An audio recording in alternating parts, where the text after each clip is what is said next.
Hey everybody, Charles from HumbleMechanic.com. Today, I'm going to be taking your questions on upgrading intercoolers, turbocharged VR6, heater cores, and more. This is episode 121 of the Humble Mechanic Podcast.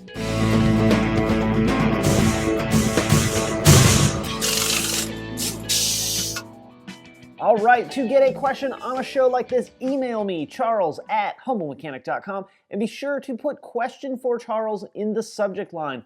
Also, if you could, ask me the question right at the top, hit the enter button a couple of times, and then give me all the details of the situation. That way I can get the question out faster, and I'll be able to do a better job of answering the questions for you. So type your question, hit enter a couple of times, and then give me the details, and I'll be able to do a better job answering your question. All right, before we get into the show, let's talk about the sponsor of the day, CRP Automotive. CRP deals in a ton of OE maintenance and repair parts, Conitech timing belt kits, Pentacin coolant. They even make the factory DSG fluid for Volkswagen and Audi. So check them out at crpautomotive.com. This is also the first Q&A show of 2016, so I'm super pumped. 2016 is going to be an incredible year. If you guys haven't seen the video I did looking forward to 2016, I'll be sure to put a link in the video notes. You guys can check that out. I got a lot of awesome stuff coming up this year, and man, this year is just gonna be a blast. All right, let's get into your questions. First one comes from Carmelo. Currently have a 2015 Golf R and went stage 2 tune, including a downpipe and intake. My question is, should I upgrade to the newly launched APR Intercooler? Is it more beneficial to the current configuration I have to upgrade the stock intercooler, or should I leave the stock intercooler? GTI owners upgrade to the Golf R intercooler, so it makes me wonder if it's even worth going with the APR intercooler, unless of course through longevity and reliability, it's highly advisable to do the upgrade. Thanks for your expertise, and do hope to hear back from you. Happy holidays. Carmelo, that's a great question. You know, whenever it comes to doing upgrades, I look at the big picture and sort of what my plans are for the future. If you're done upgrading, then doing an intercooler may not be a necessary option. But let's say down the road you plan on putting a bigger turbo on your car, then looking at an intercooler upgrade may make sense. Some of the things that I like to look at are what are the actual numbers of the upgraded intercooler versus the stock intercooler. How much bigger is the intercooler? How much bigger is the core of the intercooler? What are the horsepower numbers? What are the dyno numbers? And the great thing about APR is they list all of that stuff on their website. It does look like they're seeing both horsepower and torque gains from that intercooler. The big difference in this intercooler is not so much the overall size, because it's actually very similar in width and height. It's the thickness of the intercooler that seems to be the big selling point. It's over an inch thicker than the stock intercooler, so it's got more area to keep the air cooler coming through that intercooler. Depending on the price point would really also dictate whether or not I would do it as well. I do think long term, with the amount of upgrades that you have, and looking forward, let's say you do eventually plan on getting a turbocharger, upgraded turbocharger for your car, I would probably go ahead and do this intercooler. Plus it looks super cool. You know, not that you see a ton of it on the Golf R, but I think as a total picture of the whole upgrade of the vehicle, that's probably going to be a pretty important one. So depending on budget, depending on price point, depending on future modifications, would really tell me whether or not I needed this intercooler. All right, next one comes from Alex. Hey there, I like your videos, especially one on the VR6 motor. I have a question. I have a Mark IV 2012 GTI with a VR6 in good working condition, but it has 187,000 miles on it. I was wondering if it would be worth it to invest in putting a turbo in it. I eventually want to get a Mark 7 Golf R and tune it to put about 355 horsepower, but I fear it may be further away at the moment than I thought. I've been thinking about turboing my VR, just fear that it's too old, too little horsepower gain for the price, and too much torque for a front-wheel drive car. I've thought about supercharging it, but that seems too expensive for the horsepower, even though it's a linear power band. Alex, cool question, man. You know, I got two VR6s sitting right behind the camera here, and I have highly thought about turbocharging one, or, you know, in a perfect world, both of them. A couple of things that you want to take into consideration before you even think about modifying a car with 187,000 miles. What is the overall condition of the vehicle? You know, are you in the Northeast or the Midwest where the Rust Belt has taken its toll on the car that's, you know, 16 years old now? Or are you in the South or California where cars preserve really, really well? What's the maintenance history on this car with 187,000 miles? You know, the GTI has like 140 on it, and the maintenance history is pretty sketchy. Based on some of the things I've seen, it's probably not been awesome. So I wouldn't just bolt a turbocharger on it unless I was really prepared to do damage to the engine. You know, if I had another engine waiting to go, just to bolt right into it, I might do it and not really care. You know, I don't set out to damage engines, but if it happens and I got backups for it, then it's not that big of a deal. Before I put a turbocharger on that car, I would go through that engine from top to bottom and redo everything that I could. The biggest thing on that one is going to be timing chains. The great thing is if you need to do timing changes, that's a perfect opportunity to replace the clutch. If you're going to be bolting on this turbocharger, adding all this horsepower, you're probably going to want to replace the clutch, so it's great to be able to overlap those two repairs. But again, go through it top to bottom, make sure all the maintenance is up to speed, make sure that if we're doing timing chains, we're inspecting the cams and the lifters and the valve springs and all the good stuff in the engine that, you know, can wear over 100 and almost 90,000 miles. I mean, heck, at this point, call it 200,000 miles. In addition to that, we want to make sure that all the rest of our vehicle is in good shape and in good repair. Our brakes, our suspension, all that stuff. You're adding big horsepower. You know, even if it's 60 horsepower, that's a lot of horsepower to add to a car that's 12 years, 15, 16, 18 years old, whatever it is. So you want to make sure that the overall vehicle is in good repair as well, not just the engine. If it were me and I was planning on getting a Golf R, dude, I would save every penny that I could towards that Golf R. I wouldn't modify the car that I drive whatsoever in any way unless I absolutely had to do something in order to keep it on the road. But you know, the Golf R is such an awesome car, and it's such like a big prize, a big achievement, a big reward for hard work and saving that I'd put every dime that I had into saving for that. So awesome question. If you do decide to turbocharge it, let me know. I'd love to know how it works out for you. I've, like I said, been thinking about it for one of my two VR6s, so I always like to hear what other people's experience exactly with a product are. Plus, it's fun to talk VR6 turbochargers, but again, man, I wouldn't spend a dime on that car if my ultimate goal was to get a Golf R. All right, next one comes from Josh. Recently, I've gone to start my car and the battery was dead. I discovered that the auxiliary water pump is staying on. I'm confident this should be a simple fix from what I've read and seen working on my car. I'm just stumped on this. All right, Josh, great question. So the after-run coolant pump, which I feel like we've talked about recently, someone had their car with the after-run coolant pump deleted. It does run after you shut the vehicle off to keep the car cool. Some of the things that I'd really be looking at are problems with the pump itself. Let's start at the pump and sort of work our way out, because we don't know everything that contributes to this water pump operation. You didn't tell me what kind of car it is, which is, it's no problem because it really is similar on all the generations. But let's start at the pump. Let's make sure we don't have any wiring issues at the connector, make sure there's not a short, keeping the pump on all the time. Then what we need to do is look at the other components in the cooling system. Is our temperature sensor in the radiator working and plugged in? Is our ECT working and plugged in? Remember, the ECM and the fan control module, depending on what generation, are going to keep this running because it thinks the car's really, really hot. So if it thinks the car's really, really hot 30 minutes, 40 minutes, an hour after you shut the car off, then it's going to keep the pump running to the point like what you had where it kills the battery. I would also recommend pulling faults. A lot of times you will get a fault for a temperature sensor, and that'll point you in the right direction. If you have an older, like a Mark IV platform with the ECT that's black, don't even do any further diagnosis. Put an ECT in it and recheck it and see what happens. It's tough when you don't know all the details of the car. It's also really hard when you can't put your eyes on it and see the overall condition of the vehicle. But check the parts of the cooling system that you can see. Make sure you're not actually overheating the vehicle. Make sure you got water pump flow. Make sure your fans are coming on. Again, check faults. Make sure you don't have the older style ECT, and start from there, man. A good visual inspection is also really going to be your friend here. Next one comes from Eric.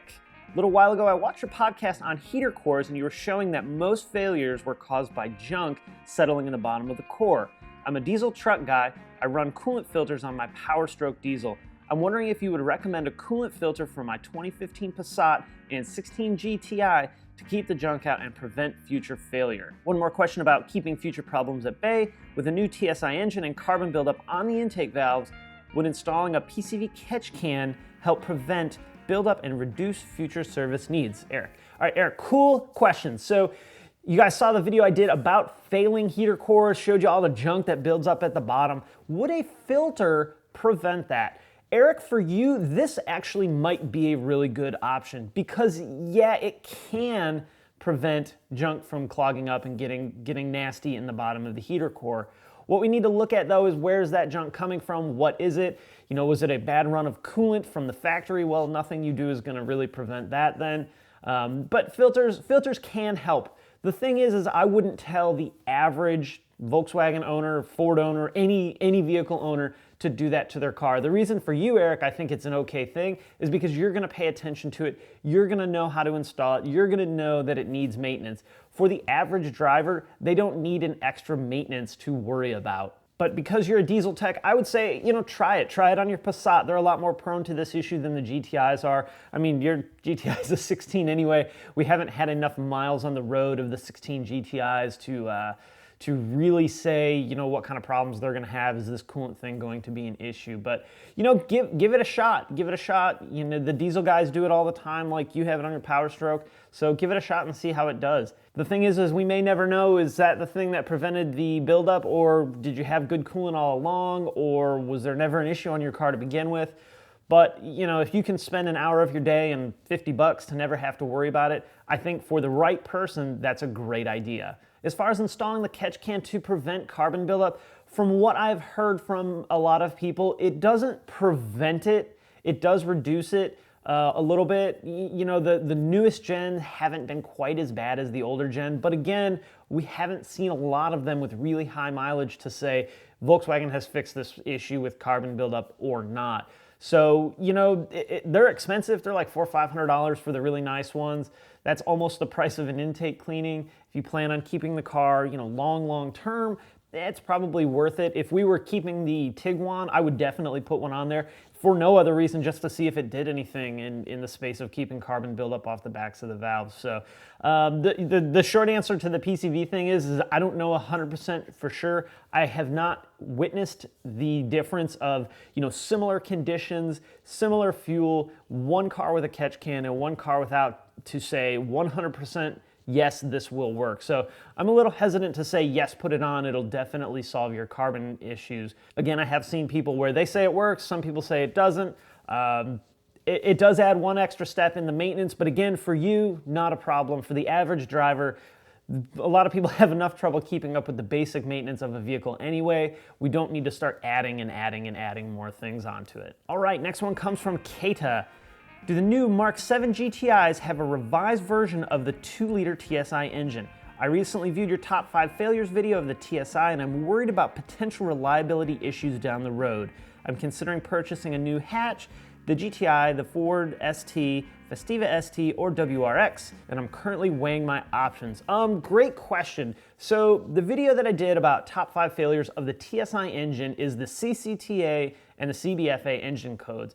That is like late 2008 up into 14, 15. I'm not exactly sure when they removed that engine. Actually, my Tiguan's a 15 and it has the CCTA. The 16 Tiguan's are a CCTA, so they're actually still, you know, out on the road. But the GTI of that generation is a different engine completely. It is a 2-liter direct injection turbocharged engine, but that's about sort of where the similarities stop. It has variable valve timing, variable valve lift. It's a completely different engine. We had some turbocharger issues early on. We had some clutch issues and transmission issues early on. That was very early in the production run. As far as, you know, the production date that they were built, the early ones we had a few issues, but they've been great so far. You know, only the thing about these questions, like this one specifically, which is a great question, is only time will tell. You know, when the car's been out 2 months, we don't know what long-term is going to be wrong with it. Even if, let's say it's like the Tiguan where the early ones had leaking water pumps, even though my car has the same engine code, they may be sourcing water pumps from a different place. They may have upgraded the water pump, you know, redesigned the water pump a little bit where it doesn't change the code of the engine, but it is an upgraded or a changed part on the vehicle. The timing chain tensioner is a great example of that. The early ones, the CCTAs, had one generation of timing chain tensioner, and then as the car got newer and newer and newer, they upgraded the timing chain tensioner to the newest, you know, generation of it. but they never changed the engine code itself. So great question. I hope you picked the GTI. That's actually kind of a cool list of cars. You know, I'm not a super huge Ford guy, but I'm a big fan of the WRX. So I think no matter what you get, you're probably going to be happy with it. All right, I got time for one more, and I've been meaning to answer this question for a really long time. Henry, I'm sorry I didn't get this as soon as you sent it, because this is an awesome question. I have a 2007 Touran 1.4 TSI, basically a Mark V. We bought the car secondhand almost 2 years ago, and I'm very happy with it. Question, what do I do to make driving this car feel like driving a brand new car? Now it feels kind of clunky and squeaky. Is upgrading the bushings to polyurethane something to consider, a new suspension kit, or resetting the ECU or the DSG? Forgot to mention that it isn't always smooth an option. Henry, awesome question. So let's start from the bottom and just work our way up, work our way around the car. Best things to do when you get a used car to make it feel like new again is exactly what you said. Start at the bushings. We're going to be looking at all of the bushings on the vehicle. Now, we think of bushings, we think of suspension bushings, which is probably the one that's going to make the most dramatic difference in the way our vehicle drives. Control arm bushings, sway bar bushings, strut bushings, the upper strut plates at the top, all of that stuff, by replacing it, is going to make the car feel better, feel tighter. We also want to look at engine mounts. You know, are we getting a lot of flex in the engine? That's another area to look at. There are some companies that make some great engine mount inserts. One of the guys at work just upgraded the dog bone mount in the subframe, and he's thrilled with it. I've seen that modification done a lot. That prevents too much of the engine rocking forward and backward. We also need to remember that there's a lot of other bushings on the vehicle beyond just the suspension ones. Bushings in the seats. You know, if this were a manual transmission, I would say shifter bushings would be a huge one to look at. Look at your vehicle as a whole. Do we need to add the inserts for the subframe to keep the subframe from shifting a little bit? That's a really common thing on the Mark V. So we also need to look at all the rest of the maintenance stuff. What condition are our tires in? Does the vehicle have 16-inch wheels with a 205/55/16 tire? Upgrading to a 17, a 225/45, 17-inch wheel and tire package will make a huge, huge difference in the way the car drives. And that'll still keep the overall diameter the same. That's a factory size wheel and tire package. So you can look at that as well. As far as resetting the ECM and the DSG, that's another possibility as well. You know, you've owned it for long enough now where that's probably not going to do a ton for you. If you just bought the car, that doesn't hurt. Vehicles do adapt a little bit to the way people drive, so resetting all of that can provide a little bit of a change in the way the vehicle does behave. But you've had it for 2 years, you said, so I don't think that's really going to help you out quite as much. As far as squeaks and rattles, the Mark V, the door squeak, the dash squeak, that diffuser plate on the top of the dashboard was really good about squeaking. Behind the radio was good about rattling. There was a fair amount of rattles in that car when they first came out. So when it comes to rattles, you really just need to isolate the rattle, start putting foam or tape or something behind the panel that's rattling, and just kind of knock those out one at a time. You also mentioned suspension. You know, we can definitely look at struts and springs and shocks. Not a bad idea. Your car's almost 10 years old, so for them to have a little bit of wear is not terribly uncommon. The great thing is Volkswagen springs and shocks generally don't fail, but over time they will wear out and be a little bit floatier, I guess, than they probably were from the factory. So you can look at that as well. But wheels and tires, suspension bushings, and suspension will probably make the biggest upgrades in the way the vehicle handles and drives. It's not going to be cheap, but, you know, in my opinion, it's probably going to be worth it. So great question, Henry. Great questions. Everybody, thank you guys so much for all your awesome questions. Remember, if you have a question for a show like this, email me, charles@humblemechanic.com, and put question for Charles in the subject. Ask your question, hit enter a couple of times, give me all the details, and it'll help me do a better job of answering your questions. All right, guys, I'm going to wrap it up there. If you have any questions or comments for this show, post it down in the comments section below. Hey, if you liked the video, please throw it a thumbs up on YouTube. I do always appreciate that. You can also subscribe on YouTube or on the blog at humblemechanic.com. You can follow me on Facebook, Twitter, Instagram, the blog, and of course, right here on YouTube. All right, guys, thanks for watching, and I will see you next time. We're starting off 2016 with no beer of the day, but of course in a beer glass. This is coffee. It's like 8:15 in the morning, so I think beer's frowned upon at that point in the day.